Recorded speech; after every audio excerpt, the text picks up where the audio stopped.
We're in the last few weeks of 2020, and it's time to revisit this year for one last time. Okay, just kidding. I know the last thing any of us need is to revisit all that tragedy, but I was speaking of visiting our small anime corner, checking what was released, and picking 10 of the best anime of this year. There are sequels, originals, and even some underrated ones you haven't heard of. And before we begin, please like and share, and subscribe to the Anime Regent. So, without wait, let's dive in.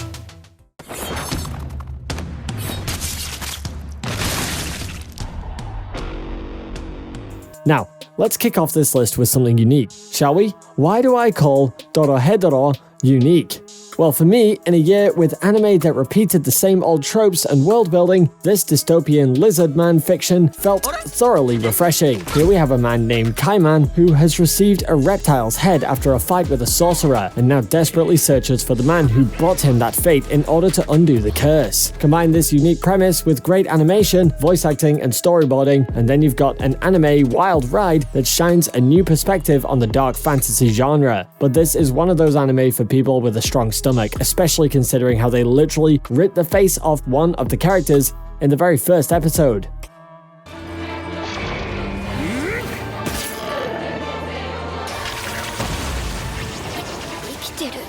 Coming up next is Decadence. Yes, the year wouldn't be complete without its fair share of Attack on Titan slugfests. Right? In previous years, we got shows like Kabenari of the Iron Fortress, and this year it seems to be Decadence. But one thing this show does better than many other clones is by the second episode, the show had already established a unique setting and story, while also hinting at the greater threat humans face.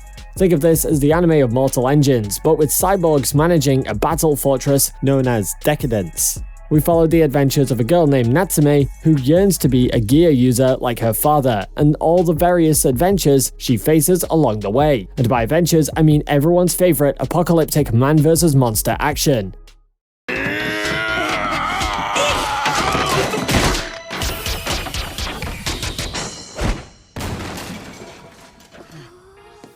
At 8, we have Keep Your Hands Off Eizouken.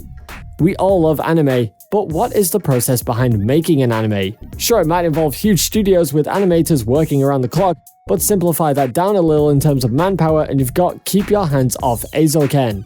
Here we have Midori Asakusa, a girl who dreams to create an anime. What's she missing? An animator. So when she meets Tsubame, who secretly dreams to become an animator, Midori feels like she has all the tools she needs. Keep Your Hands Off Eizouken is more than your average comedy show. Being directed by Masaki Yuasa, the same director of Japan Sinks, and this show blends the idea of fiction and reality to deliver a masterclass work that you can binge watch right away.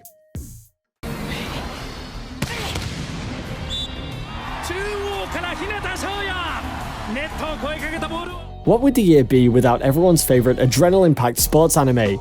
Haikyuu to the Top Part 2 brought new hype to the table as we followed Hinata's adventures. Sure, it felt like the same old formula given a new spin, but let's admit it, that's what we're here for, right? The season was delayed because of everyone's not-so-favorite COVID pandemic, but the wait was worth it. New foes, new challenges, and everyone's favorite hyped moments all came back new and re-energized. Without a doubt, this was the best sports anime of the year, and once again, Haikyuu reminded us why it stands tall in the sports niche.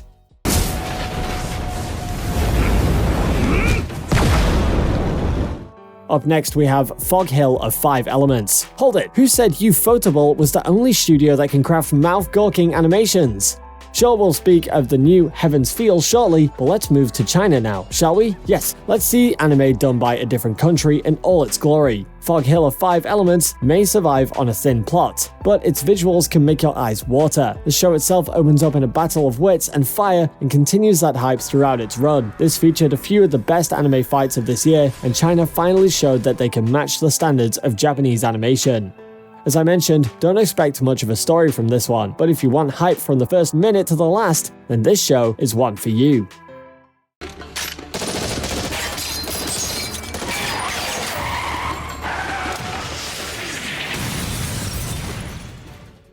We're in the new age of anime, right? This is the age where at least 150 or 200 anime titles get released every year, so it is natural for some gems to be buried beneath them. And in this year, I felt that hidden gem was Great Pretender. Remember I called Doro Hedorah unique? Then I have no words to explain the originality of Great Pretender. It's not just the story, it's the style, animation, plus the unique Western aesthetic the directors combined that makes this show special. If you're speaking in more Western terms, it's like a combination of the Locke Lamora novels and Money Heist, with fewer banks of course. I like to say that in terms of adventure, I love the journeys of these con artists more than anything this year presented me with.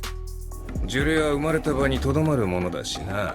よいよい、それならここで死ね。 Bleach is coming in 2021? Well, why don't you fill the gap of the wait with Jujutsu Kaisen? Instead of hollows, you've got cursors, and instead of the hot-headed Ichigo, you've got the charismatic Yuji Itadori. So, Yuji, when attacked by a curse, swallows a finger, but as it turns out, this finger belongs to one of the most powerful demons. Now with a demon residing in his body, Yuji is hunted by all kinds of sorcerers and is mentioned under the peculiar Gojo-sensei. What Jujutsu Kaisen does better than Bleach is introducing more powerful new threats along with its fast-paced storyline and executing these stories better. Will this be the next big thing after Attack on Titan and Promised Neverland? We'll have to wait and find out. To take you down!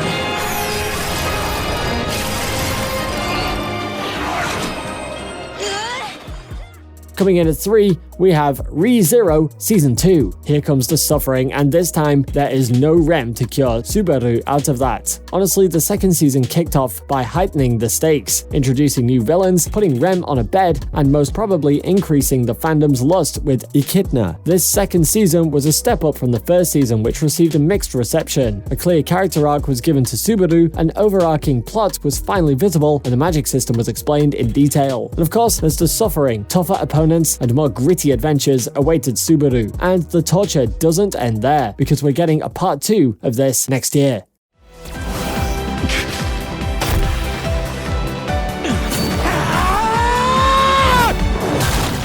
Next up we have Fate, Stay Night, Heaven's Feel, Spring Song. With Demon Slayer Mugen Train delayed, Ufotable had only one movie in their hands this season, and I personally think they stole half of Japan's budget while producing it. I mean, if you take a look at the visuals, you can definitely see the animation here is god tier. Yes, bring back those studio budget memes, since I think Ufotable has once again surpassed the standards of animation with this final Fate installment. Speaking in terms of story, our redhead makes a final struggle to bring back Sakura, and that means he'll have to clash swords with a few beloved people as well. With this movie, the original 3 routes of the visual novel will be concluded, and if Ufotable is kind enough, they would think about giving a remake to the Saber route.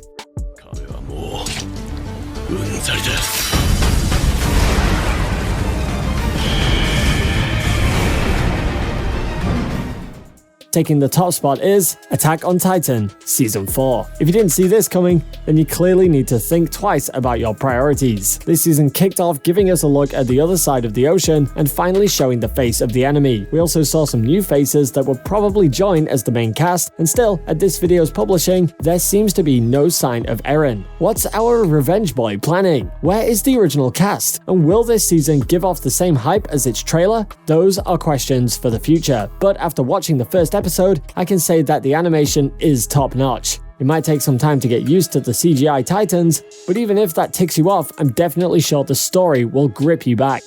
So, there goes 10 of the best anime of 2020. This year filled a lot of genres, and I like to say, with Attack on Titan on the run, this year would end with a bang. Make sure to mention your opinion down below in the comments as well, since this list is based on my own tastes. Here's to a cheerful 2021 with hopefully less tragedy or no tragedy at all. And that said, I'll see you guys next time on the Anime Regent.